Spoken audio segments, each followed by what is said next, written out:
Shlishi in Nitzavim. Ki atem yedatim es asher yeshavnu beretz Mitzrayim es asher avarnu b'kerev haguyim asher avartem. You're aware that we dwelt in Egypt and we passed through the nations that you passed through. Rashi, ki atem yedatim v'shirisim u'umus ovdei avodah zorah. You saw these nations who were idolaters. And because you saw their behavior, maybe you would consider emulating their ways, following their ways. It's interesting. Because you may have been, since you were exposed, and there may be an interest, the only way we're able to expel that interest, or to create a disinterest, is by binding you with a shua. Meaning, once something is a consideration, it's a problem. I could consider it. I will consider it. Even though it's in the back of your mind, it's a problem. Here, it's not a consideration. You see something phenomenal here. It says, "Moli Marosha Malchus Ishrei Chaim below," right? If not for fear of government, people would swallow up and alive. What does that mean? But in fact, you're ethical, moral, civilized human being. The answer is there are many things we would consider, but the reason why we don't consider them is because of the consequences. So it's not even we don't even consider it. It's the same idea. But if there's no Marosha Malchus, because we're human, we're exposed, we're influenced, there are many things we would consider. The moment you consider something, you never know when you will act on that consideration. That's what he's saying here. Since you saw and you may have had an interest in that, so how do we somehow negate that interest and put that interest to rest, that it should never come back?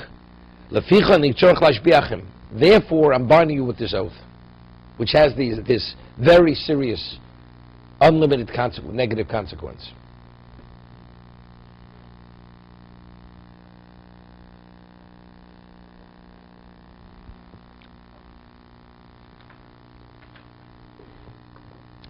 And what did you say?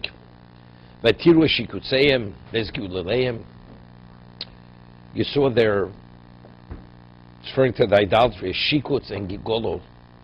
Shekets is what? A rodent. A putrid rodent. Golo is what? Is dung. You saw their rodents and their dung. That's how it's referring to the idolatry.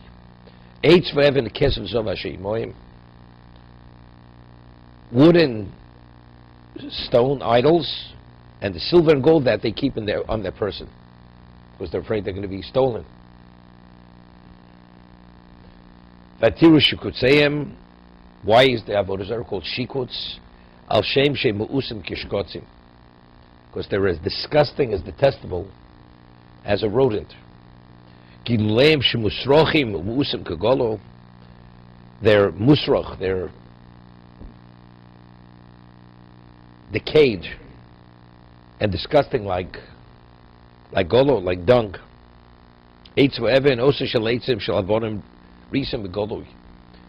The idols made of wood and stone, that they were exposed in the open. The guy is not worried he may steal it. It has no value. But the idol, it's made of silver and gold, that they keep in their private, in their inner chambers. One of the famous, the Ramban, when he debated Christianity and he refuted it. So one of the things he said was, it says when Mashiach comes, it says Lo Yisa Goy El Goy Mulchama, right? They're going to turn their swords into plowshares, so on and so forth. He says, but they killed Yoshka. If he's Mashiach, how did they kill him? That was his point. They're not going to raise up arms to one another to destroy one another. And he's supposed to be your Messiah, so why was he killed? Evidently, he's not the Messiah. That's what the Ramban said. So because of that, They came up with another approach. There's a second coming. That was the first coming. There's going to be a second coming. That was the response to what the Ramban had said. Until then, they didn't think about it. Can't help himself, how can he help others? Same thing. The wood and stone that they keep out, the gold, they're afraid it's going to be stolen. This is supposed to protect you. If it's supposed to protect you, they're going to steal the idol because it's made of silver and gold. Okay?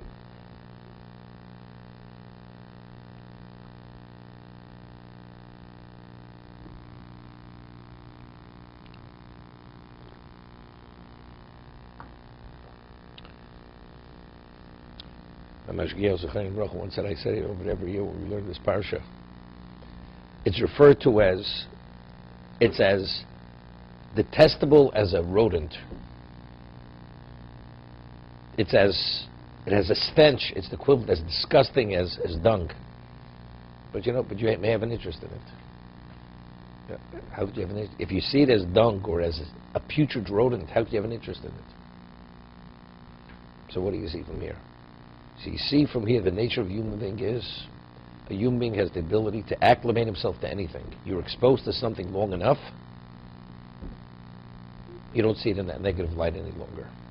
That's what he used to say. He says, and then he used to say, if you remember the subway system in New York, you can't all remember it, but in the 50s, if you would drive New York subway, besides the discomfort of the seats, the noise was deafening.